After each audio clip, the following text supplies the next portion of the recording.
எந்த வேலையும் ஒழுங்கா செட் ஆக மாட்டேங்கிறான் மச்சான். ட்ரை பண்ணிட்டு தான் இருக்கேன். ஆனா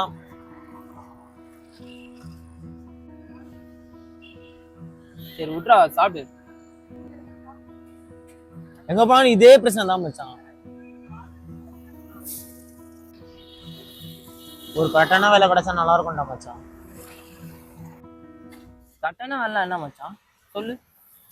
கரெக்டான வேலைன்னா எனக்கு செட் ஆகிற மாதிரி வேலை. இது வரைக்கும் 3 கம்பெனி மாதிரி இருக்கா, எதுவுமே செட் ஆகலையா?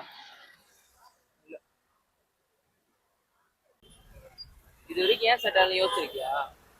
யோசிக்கிற அளவு தான் நான் ஏன் உங்கள்கிட்ட வந்து புலம்ப போறேன் மச்சான் அங்க பாரு, அந்த அக்கா இருக்காங்கல்ல, நம்ம இந்த கடைக்கு தான் வேலை பார்க்க போறோம்னு நினைச்சு பார்த்துருப்பாங்க. இல்ல அவன் இங்க வேலைக்கு பிடிச்சலாம் வர்றதில்ல, கிடைக்கிற வேலையை பிடிச்ச மாதிரி மாத்திக்கிறான், அவ்வளவுதான்டா. இப்ப அந்த அக்காவை பாரு, பிடிச்ச மாதிரி வேலை பார்க்கறாங்களா? ஆமாண்டா.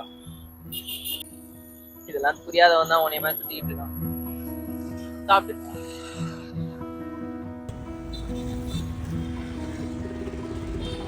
தம்பி ஒரு ஆம்லெட் வாங்கிப்பா.